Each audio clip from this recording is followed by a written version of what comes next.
औज़ुबिल्लाहिमिनश्शैतानिर्रजीम बिस्मिल्लाहिर्रहमानिर्रहीम अस्सलामु अलैकुम। Welcome to my channel. आज की इस वीडियो में मैं आपको बताने जा रही हूँ कि सीएसएस और पीएमएस में क्या मेन डिफरेंस है।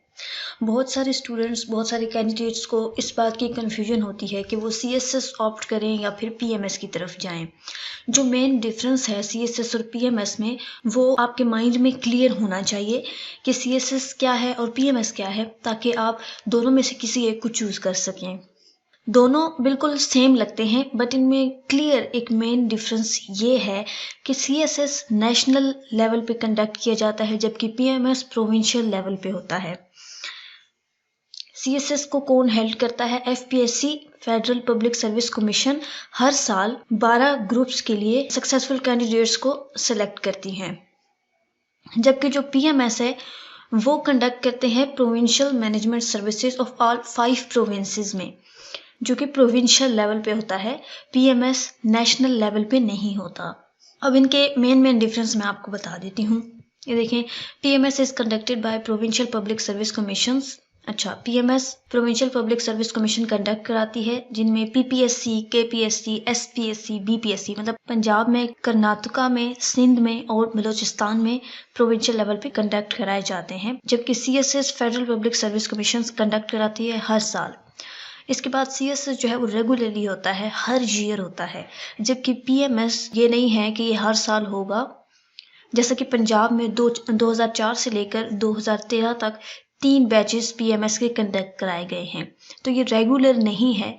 जब उनको लेना होता है ये इरेगुलर बेसिस पर होता है। ऐसा नहीं है कि साल या 2 साल बाद कंडक्ट कराया जाएगा।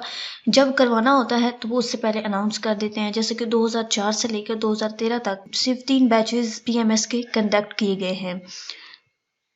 उसके बाद पीएमएस में जिन कैंडिडेट्स को रिक्रूट किया जाता है, ज़रूरी नहीं है कि वो पीएमएस ऑफिसर्स ही हों, और स्पेसिफिकली जिनको पीएमएस ग्रुप में डाला जाता है उन्हीं को पीएमएस ऑफिसर्स कहते हैं। इसके अलावा जो पीएमएस ऑफिसर्स हैं वो अपने रिस्पेक्टिव प्रोविंसेस में ही सर्व करते हैं, जहां का उनका डोमिसाइल होता है। जबकि जो सीएसएस हैं उनके लिए ये मैंडेटरी पीरियड होता है कि वो 5 साल के लिए अपनी प्रोविंसेस से बाहर सर्व करेंगे। पीएमएस में सारे ऑप्शनल सब्जेक्ट्स 200 मार्क्स के होते हैं, जबकि सीएसएस में ऑप्शनल सब्जेक्ट्स 100 मार्क्स के भी होते हैं और 200 मार्क्स के भी होते हैं। ये अब कैंडिडेट पे डिपेंड करता है कि वो कितने मार्क्स के सब्जेक्ट चूज करता है, कि वो 100 मार्क्स के लेता है या 200 मार्क्स के लेता है।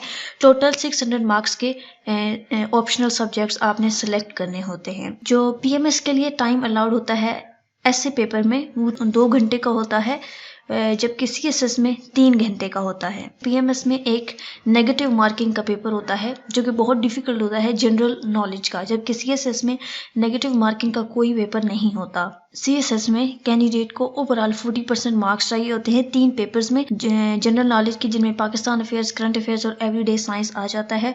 तो अगर कैंडिडेट फेल हो जाता है किसी एक जनरल नॉलेज के पेपर में, लेकिन उसका ओवरऑल एग्रीगेट जो है वो जनरल नॉलेज के पेपर में 40% बन रहा है, तो उसको पास कर दिया जाता है। जबकि पीएमएस में हर सब्जेक्ट को सेपरेटली आपने क्लियर करना होता है और उसमें कोई भी कंसेशन नहीं होती। पीएमएस और सीएसएस दोनों का 1200 मार्क्स का रिटन एग्जाम होता है, और पीएमएस में 200 मार्क्स का इंटरव्यू होता है, जबकि सीएसएस में 300 मार्क्स का इंटरव्यू होता है। दोनों में ही साइकोलॉजिकल टेस्ट कराए जाते हैं 2 दिन के लिए। एक दिन में ग्रुप डिस्कशन होती है और सेकेंड डे में इंडिविजुअल इंटरव्यू होता है। तो ये मेन डिफरेंसेस थे सीएसएस और पीएमएस में, जो कि स्टूडेंट्स कंफ्यूज होते हैं कि उन्हें किस तरफ जाना चाहिए, पीएमएस की तरफ या फिर सीएसएस को ऑप्ट करना चाहिए। तो अगर आपको ये डिफरेंसेस पता हैं, फिर आपके लिए इन दोनों में से किसी एक को सिलेक्ट करना आसान हो जाएगा। That's all for today's video. अगर कोई भी कन्फ्यूजन हो, कोई भी क्वेश्चन हो, तो आप कमेंट बॉक्स में पूछ सकते हैं। अगर आपने अभी तक मेरे चैनल को सब्सक्राइब नहीं किया तो काइंडली सब्सक्राइब कर दें और साथ में मौजूद बेल बटन को प्रेस करके नोटिफिकेशन ऑल कर दें, ताकि जब भी कोई नई वीडियो अपलोड करूं तो आपके पास नोटिफिकेशन आ जाए। Thanks for watching. अल्लाह हाफिज़।